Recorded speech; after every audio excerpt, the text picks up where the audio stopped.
Le agradezco mucho a María de Becchi, coordinadora de análisis estratégico de Artículo 19, que nos acompaña hoy para platicar acerca de esta gran tragedia, la tragedia de la desaparición en nuestro país. Bienvenida, María, ¿cómo estás? Hola, muchas gracias, Magda. Muy bien. Oye, María, por favor, platícanos, ¿a qué podemos atribuir toda esta crisis de desaparición en nuestro país? Llama la atención que poco a poco y conforme han ido avanzando los años, en lugar de disminuirse, por el contrario, se ha ido profundizando. ¿Qué es lo que está pasando? ¿Qué está fallando? Claro. Sí, creo que es importantísimo que hablemos de las desapariciones, sobre todo ahora en esta semana, que el lunes, supimos que llegó la cifra de 100,000 personas desaparecidas según cifras oficiales. Según el Registro Nacional, hay 100,000 personas que no están en sus hogares, ¿no? Sabemos que, acaba de ser la visita del Comité de Desapariciones Forzadas de la ONU, y lo que dicen en su informe es que muchas personas se tardan entre 1 y 2 años en denunciar las desapariciones, y hay organizaciones que dicen que solamente 2 de cada 10 desapariciones son denunciadas. Entonces, según cifras oficiales, tenemos 100,000 personas desaparecidas. Puede que sea un número tan grande como 500,000 de personas desaparecidas. Esto es terrible, ¿no? Y lo que dices, con cada año y cada día vemos cómo se van aumentando estas desapariciones, ¿no? El lunes llegamos a la cifra de 100,000 y hoy que me metí a revisar de nuevo el registro, tenemos 100,119 personas desaparecidas según cifras oficiales. ¿Qué es lo que está pasando? Más de 100 en tan solo 24 Exacto. horas. Era algo que me impactaba hace rato que nos metíamos y que revisábamos el dato. Oye, 100 personas, si nos fuéramos con esta estadística, y bien lo señalas, ¿no? De las que se están reportando. Ahora la cifra negra entonces es altísima. Exacto. Sí, las desapariciones siempre han tenido un nivel muy alto de subregistro por diferentes motivos. Y en México pasa mucho que las desapariciones no son denunciadas por miedo a denunciar, porque los familiares son amenazados, porque no hay confianza en el Estado, porque cuando las familias denuncian o reportan la desaparición, muchas veces ellas mismas son perseguidas, ¿no? Amenazadas, violentadas.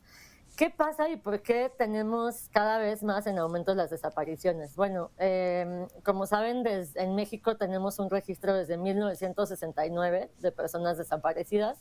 En un primer periodo las desapariciones eran más cometidas directamente por el Estado y por razones políticas, ¿no? Contra opositores al régimen, en ese momento del PRI. Y lo que vemos es que la impunidad en términos de esas desapariciones, la aquiescencia del Estado, que quiere decir que el Estado sabe qué está pasando y no hace nada, han permitido que más de 50 años después estemos en un momento donde más de 100,000 personas, según cifras oficiales, están desaparecidas. Tenemos si se ve desde afuera, tenemos como toda una estructura muy grande en términos de desapariciones, la Comisión Nacional de Búsqueda, el Mecanismo Extraordinario de Identificación Forense, ahora la Comisión de la Verdad para los Hechos de los años 60, 80, bueno, hasta el 90 llega esta comisión. Lo que pasa es que no funcionan, ¿no? Tenemos una Comisión Nacional de Búsqueda que no tiene presupuesto, un mecanismo extraordinario de identificación forense que se enfrenta a una crisis de identificación donde más de 52,000 cuerpos se encuentran los tiene el Estado, digamos, en diferentes lugares y no se han podido identificar, ¿no? Entonces, el Comité de las Desapariciones Forzadas de la ONU lo que dice es que es urgente una política nacional de prevención y de erradicación de las desapariciones. Dime una cosa, María. Dime una cosa, María, antes de que entremos a esta parte que me parece fundamental y que tiene que estar encaminado ya a las soluciones, a lo que debemos de hacer. ¿Qué resultados tangibles tenemos hasta este momento?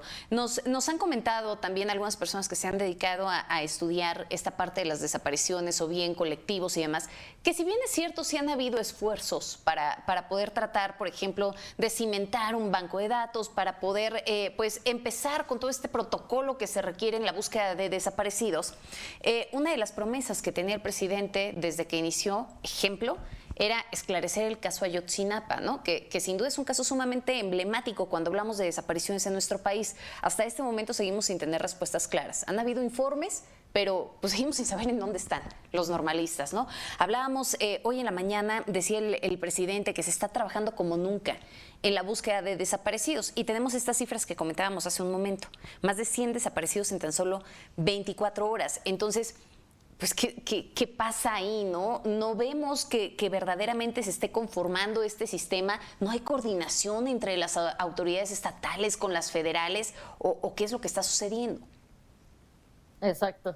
Sí, qué bueno que tocas este tema, Magda. Creo que es bien importante y lo hemos mencionado en nuestro informe anual, en el artículo 19, una negación por parte del Estado de esta crisis que hay, ¿no? El presidente sale en las mañaneras a decir ya no hay desapariciones, ya no hay torturas, ya no hay masacres, cuando sabemos que cada día estas se siguen cometiendo, ¿no? Y bueno, esto que vimos del cambio de las cifras de lunes a hoy en términos de desapariciones es solo un ejemplo, ¿no? Lo que pasa es complejo, ¿no? Esta historia que te decía en términos de la impunidad es una de las cosas principales o de las causas principales, pero también hay una falta de comprensión del fenómeno porque no se investiga. Desde el Estado se ha dicho que no va a haber límites en términos de la búsqueda de las personas desaparecidas y sin embargo cuando hablamos con gente de la Secretaría de Gobernación, de la Comisión Nacional de Búsqueda, de las comisiones estatales de búsqueda, ni se diga, no hay los elementos materiales ni de personal para hacer las búsquedas que se requieren, ¿no? En la Comisión Nacional de Búsqueda durante más de 2 años hubo solo una persona encargada de la búsqueda de las personas desaparecidas de los años 60-80. La comisión no tiene ni siquiera las atribuciones para poder buscar, se tiene que ir coordinando con otras instancias donde muchas veces es donde se genera la impunidad, ¿no? Que son las fiscalías locales, pero también la Fiscalía General de la República. Hay un plan que se llama el Plan de Gobierno Abierto, del cual somos parte junto con otras varias organizaciones, donde uno de los compromisos del Estado mexicano fue poder tener una base interoperable, o sea, que se pueda conectar, de personas desaparecidas con cuerpos encontrados, con personas detenidas. Esto no a más de 3 años de haber hecho ese compromiso, claro, no se ha hecho, ¿no? Entonces México ha sido muy bueno a nivel internacional en decir, tenemos la comisión, tenemos todas estas estructuras, pero al final estas estructuras lo que nos dicen los familiares es no funcionan, ¿no? Son las familias las que están en... Sí. María, por favor, déjame concluir con lo siguiente y que me parece que esto termina de englobar todo el comentario. ¿Qué tendrían entonces que estar haciendo entidades, federación, los distintos órdenes, estas instancias que son fundamentales, inclusive la Comisión de Derechos Humanos, la encargada de búsqueda y demás? ¿Qué tendrían que estar haciendo para que esta crisis, por lo menos si no se acaba, comience a disminuir y comience a mostrarnos otras cifras, que detrás de las cifras al final del día hay historias y hay gente que está dolida por la desaparición de alguien? Exactamente. Sí, pues justo hablando de las historias, mañana se cumplen 53 años de la primera desaparición que tenemos registrada, ¿no? Que es del profesor Epifanio Avilés. Y así hay más de 100,000 historias, ¿no? Como dices, Magda.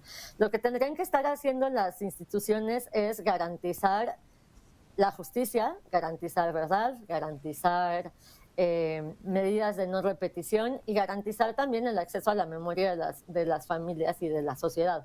Ahorita estamos viendo toda una disputa por la ex glorieta de La Palma, que es, se ha renombrado como la glorieta de los y las desaparecidas, y desde el Estado ni siquiera los sitios de memoria los están respetando, ¿no? Tendría que haber realmente, y no solo por, digamos, como en el discurso, los recursos materiales y de personal para atacar esta crisis, claro, que tendrían que ser a nivel estatal y federal también, ¿no? Y esos coordinados. Y algo muy importante es el tema de la impunidad. Mientras siga en impunidad la desaparición, es un cheque en blanco que le dice a las personas que cometen las desapariciones que esto se puede seguir cometiendo en México sin ninguna consecuencia. Y mientras esto no cambie, mientras no haya una investigación de qué es lo que está pasando, quiénes están cometiendo estas desapariciones y por qué, vamos a seguir en esta espiral de aumento de personas desaparecidas. Me quedo con esta última parte que mencionas y que me parece fundamental, ¿no? Mientras sigue existiendo esta impunidad, es un cheque en blanco para que los delincuentes hagan lo que les plazca. Y esa es la verdadera tragedia también que se está viviendo en nuestro país. María, muchísimas gracias por estos minutos. Gracias, Magda.